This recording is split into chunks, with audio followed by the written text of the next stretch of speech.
Hi everyone, this is Chihiro and you are watching African Arts at Africa Center Hong Kong. Now we came to episode 10 of the series 1.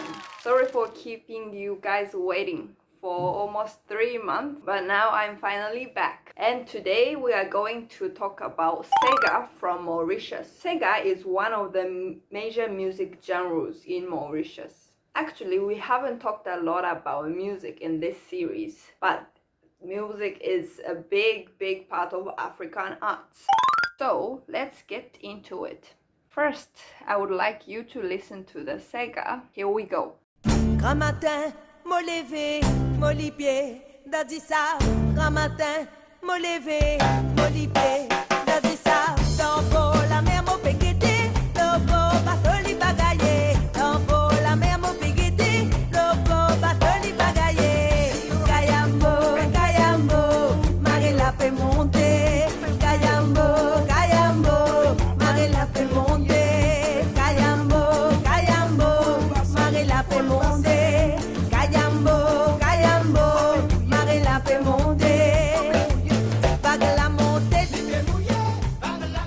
You need 3 instruments to play Sega. First, ravan, second, triangle, and third, maravan. Ravan is the heart of Sega. It is made of a circle of wood covered with goat skin. The goat skin is heated so that it can give us the crisp sound. Triangle is triangle. Maravan is another unique musical instrument. It's made of rectangular wood frame covered with sugarcane stems. Inside there is dried seeds. It's also called kayam and played in some East African countries like Kenya. The music's traditional form is largely improvised and it's extremely emotional. It is primarily the dance music, but it also was used to mourn people and also as part of traditional exorcism. So, where did Sega come from?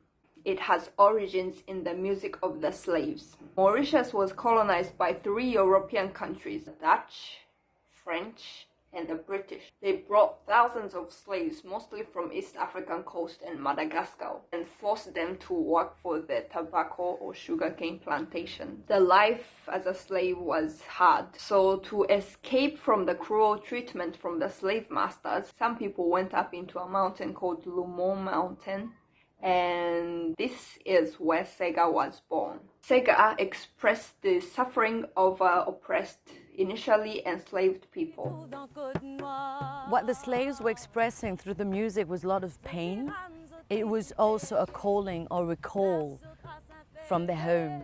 It was that rhythm and the language to express, everything but unsaid. Though the mountain gave some comfort for the Maroons, at the same time, it is the place where the saddest incident happened. In 1835, the slavery was abolished in Mauritius, and some British soldiers went up into the mountain to announce that they are free men and women. But people on top of the mountain saw the soldiers and thought they'll be punished or enslaved again. So they decided to take their own lives, jumping into the ocean from the top of the mountain. Now, Mourn Mountain is rewarded UNESCO World Heritage status, both for its natural beauty and a symbol of the slaves' fight for freedom, sufferings, and their sacrifice. Even nowadays, Sega is very much alive. It is played in weddings, celebrations, festivals, parties. It unifies different groups of people in Mauritius. Mauritian musicians like Bruno Raya combine Sega and reggae to create a new style called Sega. The music producer Percy uses Sega in an education program. In his school, the kids learn not only the musical skills of playing ravan, but also the discipline, teamwork, and the sense of community. It also plays a big role in keeping these kids away from the social problems like alcoholism, drug, or teenage pregnancy. What is important with around school? Keep them, the traditional instrument alive. Sega won't die. The dance and the music won't die. But coming back to the goat skin and the real drumming, you keep your roots rooted and especially in Black River where it was born. So, what do you think of Sega? I think it's amazing that the people can actually create a music that lasts for hundreds of years when they are in the worst circumstances. It reminds me of Harlem Renaissance in the US. They managed to put all this anger, frustration, sadness, and loneliness, all these negative emotions into such a great music. And also the effort to keep this history alive is something that we should learn from. Alright, so this is all for today. Thank you for watching and see you in the next series.